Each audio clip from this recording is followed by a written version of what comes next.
Hello everyone and welcome to my new video. And what is this video about? Well, in November of 2011, I released this video called Classic Jungle in Ableton, which is a video in which I show how you can perform classic jungle and chopping up amens in a live and improvised context. It's currently my second most viewed video on my channel. And whilst the feedback and comments I've had about this video over the years have largely been positive, I've never been totally happy with it. I don't like how I sound in the video, and the problems with the audio interface are just jarring. Also, for the record, I think Focusrite make great products, and I would not want to dissuade anyone from purchasing them. I mean, I did. And despite a few problems, it remained my audio interface for years. But anyway, that's not that important. Really, I have always wanted to redo this video, but strip it down a bit. And do it in such a way that's more accessible to people regardless of which version of Ableton they have. So whether you have Live 11 Suite or you have Live Lite version 1, if such a thing exists, whether you have a brand new Push 2 or a second-hand Launchpad Mini Mark 1, which go for about £20 on eBay, by the way, you will absolutely be able to do what I do in this video. And in fact, coming up with the idea for this video gave me a bit of nostalgia, as I'll be deploying some classic Ableton techniques that I used to use a lot when I would do live shows around 15 years ago, where I would chop up breaks live and trigger sounds and stuff. Basically, you can do this in any version of Ableton, and you can do it with any genre of music that you like. I just like amen breaks and sub bass. So this is what I'm going to do in this video. I'm going to get some samples and trigger them live so I can have a jam. Then I'm going to save the project to my Patreon, where if you would like to support me, then you can download it plus many more juicy rave content. So let's just do it.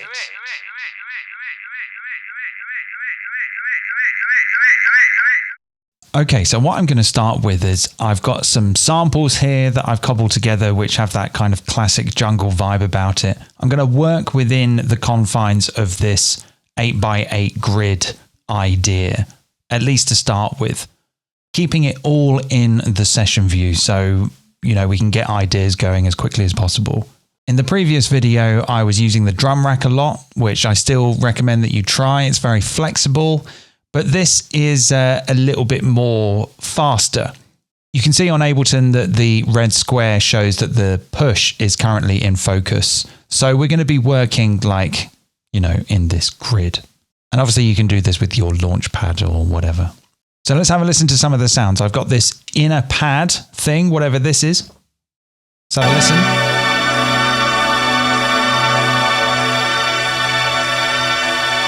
Pretty rave, and then I've got some vocals here. Let's listen to this one. Sound. I want a forever killer sound.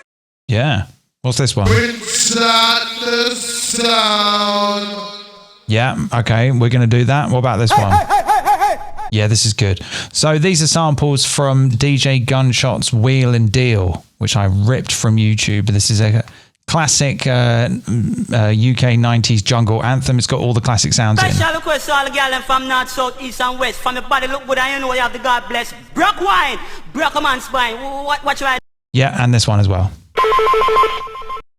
And I've got this kind of cheesy female vocal thing.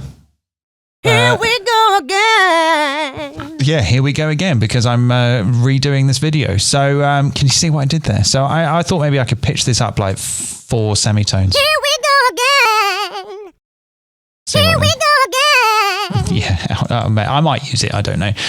Also, I've got this OK Boomer sample, which is a kick drum sample I made in another video, which is kind of a sort of heavy 808 type sound.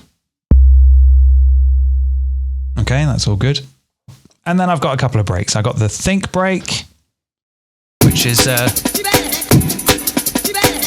one I treated myself. And then I've got this Amen, which is also one I treated myself, which we're going to use. So that's our starting point. And basically what I want to do is I want to just use the Launchpad or the push environment as much as I can in order to get some performance flexibility out of it. So where shall I start? Well, I shall start by having a quick guzzle of beer. I'll start with the amen break. So I'm going to move this break over here. What I was thinking of going with is that I would actually use the bottom row, the bottom scene, or rather scene number 8. So, you know, they go 1 to 8 down here. But I'm thinking of this more as like the bottom scene. And actually, this would be kind of like my safe zone. So like no matter what I trigger down here, I'm fairly confident it's going to be okay. And maybe I can leave it looping in the background and then leave all the clip slots and scenes above that as an area where I know that I can improvise. So let's start with the aim and break. Let's pull that down here. And I'm just going to choose part of this break that I like and just kind of loop it. I'm going to select this area here because I know that that's the bit I want. I'm going to loop it and then fire it off. So I know that whatever, whatever point that I am in jamming with this, if I trigger anything on this bottom row, it's going to be fine. You know, if I get lost somewhere up here, I'm going to be okay. But what I want to do is I want to change the clip quantize. So you're probably all familiar with the fact that like clips in Ableton will launch according to the quantize set up here. But you can actually have a quantize for each clip. So I'm going to utilize that. I'm going to set the clip quantize to 1/8. 1/8. And therefore, like whenever I trigger this clip, it's going to trigger on the next 8th note.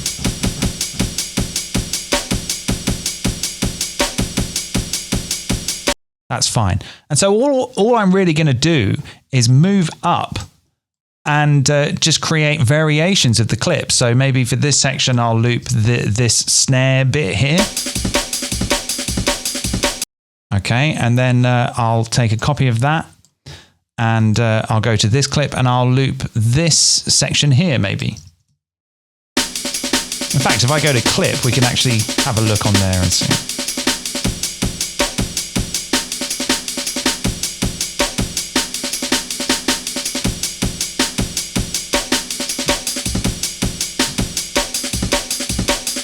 Okay, that's great. So we've got a few more slots to play with. And so, you know, we want to think wisely about what we want to use here. So maybe for this slot, I might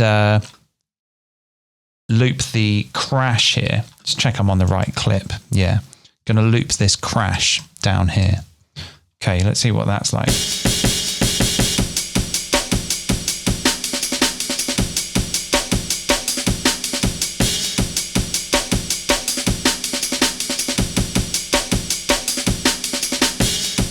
So like I can leave that bottom one going and I know I'm going to be fine. I can stop, I can have a little break or whatever. So, all right. So we've got like already there's loads to play with there. Why don't we go, let's go a little bit faster with the tempo. Let's go up to 175. It's Thursday.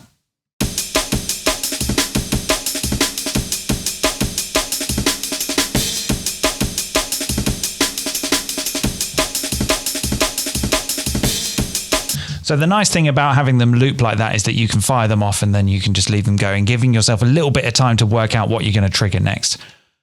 Why don't we go with what we have so far and introduce this OK Boomer sample? So I'm fairly certain that this OK Boomer sample is in C,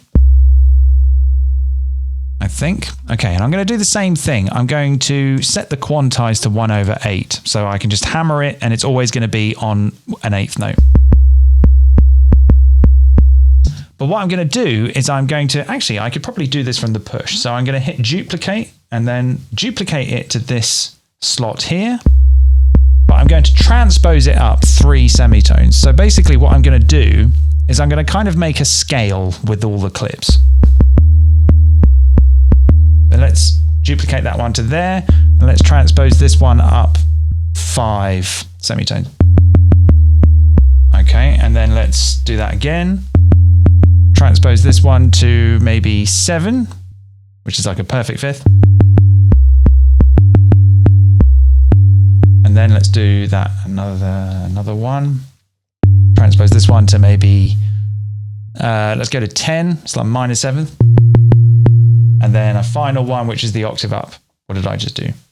What just happened? What did I just do? I did something. Undo. I did something I didn't mean to do. Okay, all right. So let's duplicate that one there. And this one will go up for the octave, or an octave up.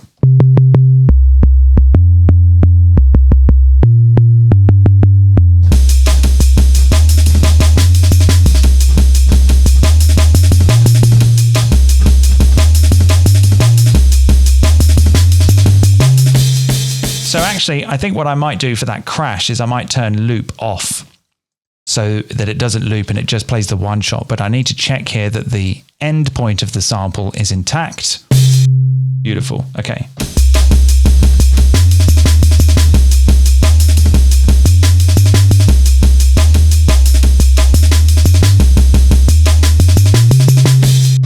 So it doesn't really matter, like when you press stuff, it's just going to sound good. And that's what's fucking awesome about Ableton. This is like how I used to do live sets like a long time ago when I used to do gigs, when I used to do breakcore gigs, when I was a Z-list breakcore celebrity back in the day, before dubstep came along and ruined it all. I'm not bitter, I promise. So why don't we go back to the breaks and maybe think of something that we can do to maybe glitch them up a little bit, or do something that's in the vein of that classic kind of jungle, like that sort of time stretch thing or something. Let's take a copy of this.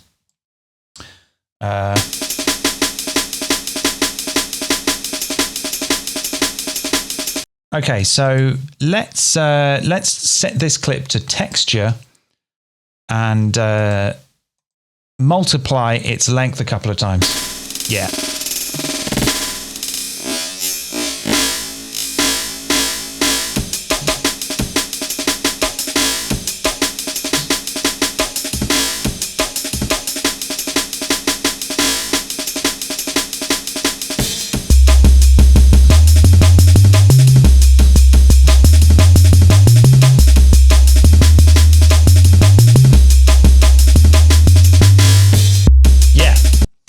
It's good.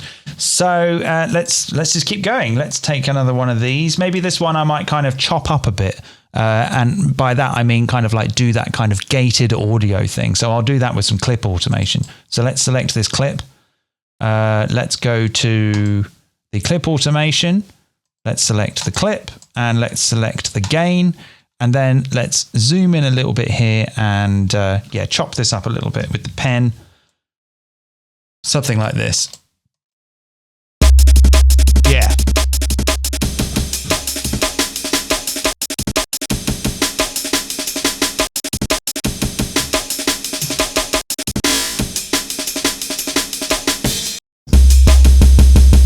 Okay, yeah, it's going to be good.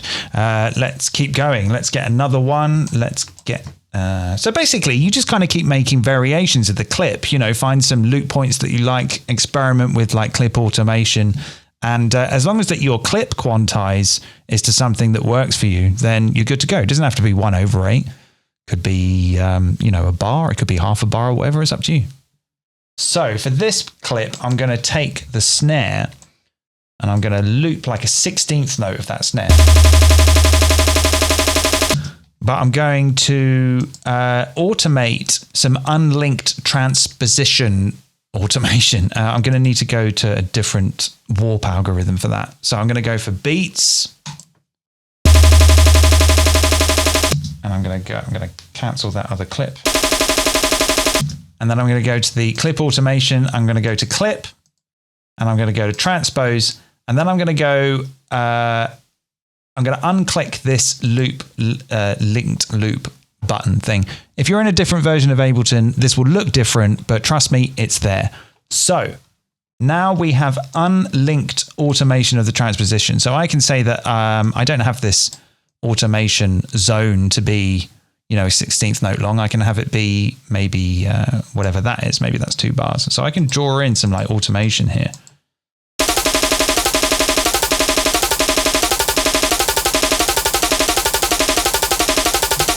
Let's maybe make that a bit longer. Let's do something like this, maybe. A pitch up and a pitch down. Okay.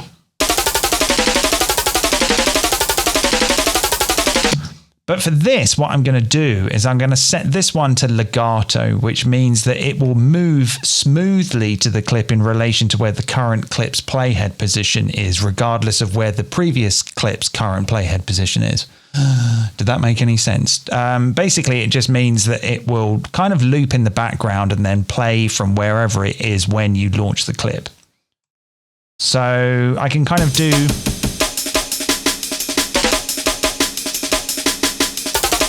So it adds some variation.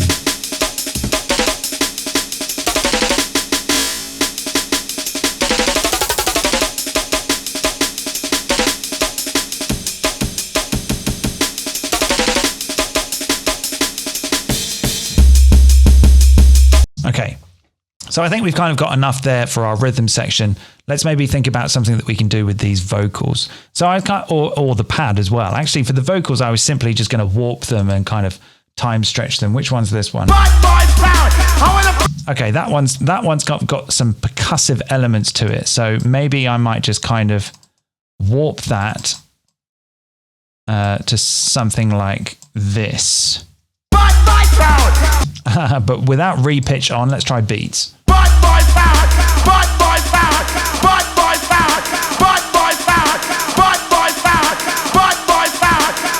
Okay, I don't want it to loop though. Oh, okay, and we need to set our end point here. That's good. Yeah.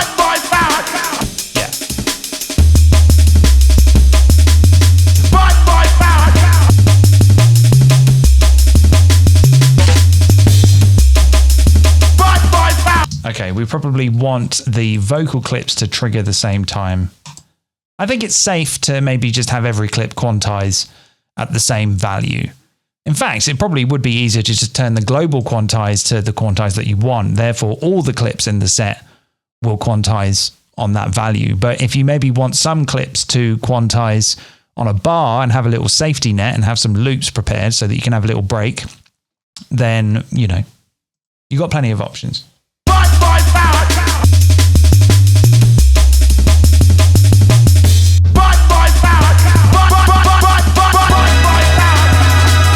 I accidentally triggered a pad. So let's have a listen to some of these other ones. That one's kind of already time stretched. What's this? And let's just cancel some of these a minute. That one's good as it is. This one I think I want to time stretch. So I'm going to turn warp on. I'm going to go to texture and I'm just going to multiply this. Special question, girl, from north, south, east and west. Okay, but really what we need to do is just chuck some echo on here. So let's go to our audio effects. Let's go to echo and chuck it on our send. I don't want that spectrum. Thank you. I set the dry wet up. And by default, my echo kind of does something echoey that I like. But I kind of quite like to do this intense high passing around here with the feedback, maybe at around 65. And then I'm going to bus this channel to that send, so that whenever I trigger a clip on this channel, it's going to get drenched in dubby reverb.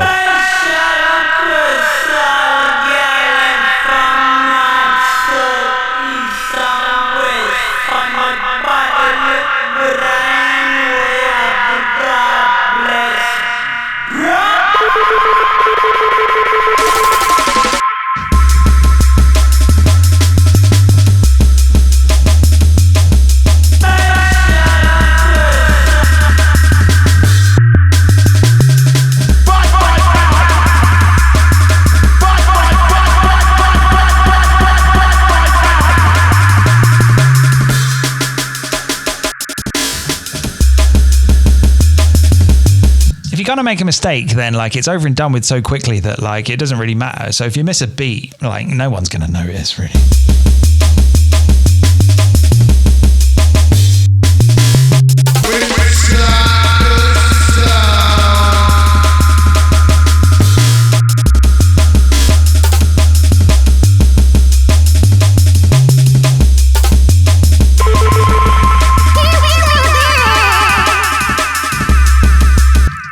That vocal sample was a little cheesy.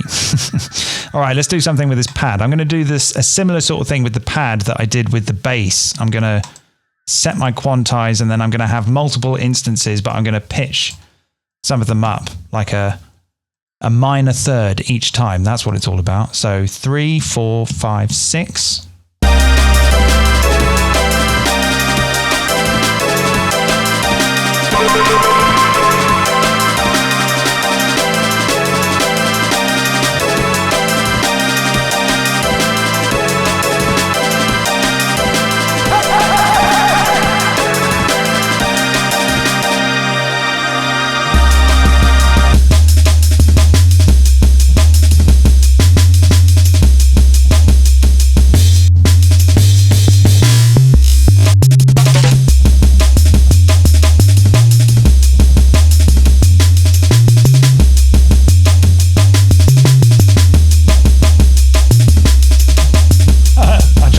A wipe down there, but it didn't work.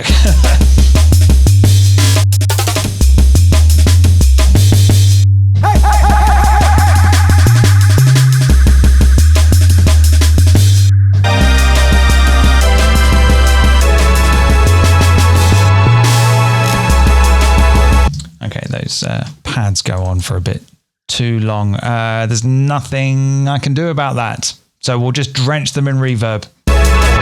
Dub echo, I suppose.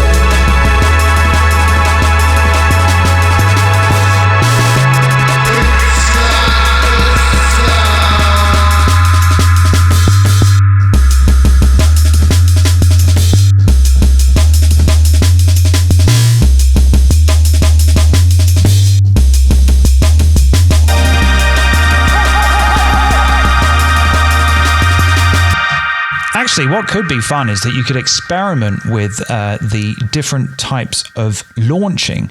So clips don't necessarily have to trigger. They can be toggled, they can gate, or they can repeat. The gate is quite interesting because it actually, let's select all of these. This is classic Ableton stuff I'm showing you, all right? This dates back to like 100 years ago. This is all good stuff. So this is like the clip is only going to play for as long as I hold it.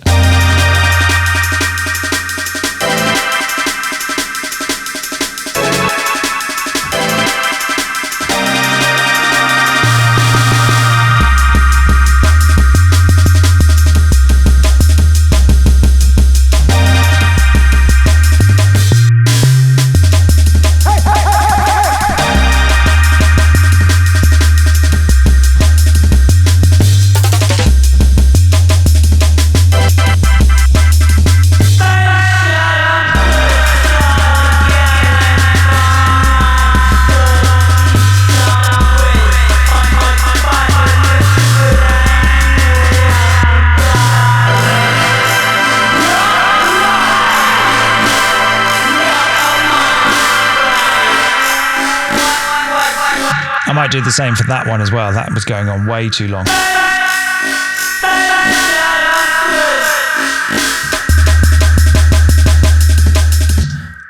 So, you know, we're already cooking, but like, you know, it doesn't really stop there. You know, like I think if you are a live light user, you're only limited to 8 scenes and 8 tracks, but that doesn't mean in any way that you're limited. With a bit of like imagination and with the right source material, you can come up with something really good. If you have a full version of Ableton, then you can just keep going. We could bank down to, you know, a whole other scene here and just do something completely different. And if you're only working with samples and you're not working with like VSTs or soft synths or instruments or whatever, and not too many effects, then your computer will just thank you, because all it needs to do is just read the samples from disk. And you'll have a very lightweight set that's very flexible.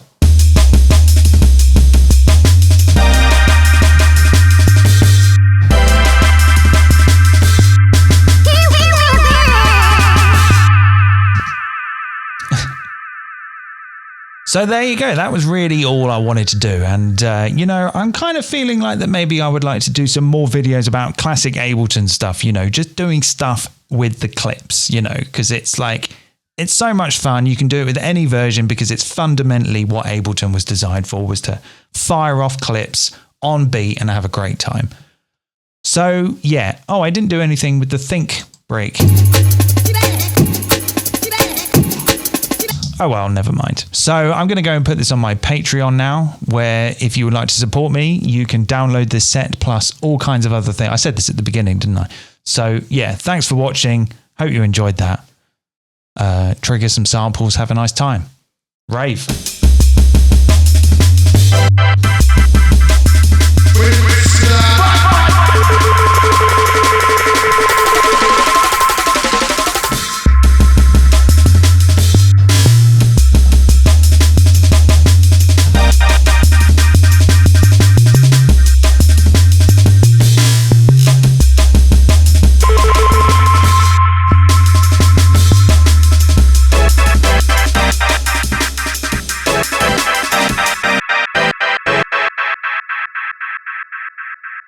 Yeah, that'll do a thing. All right, see you. Bye.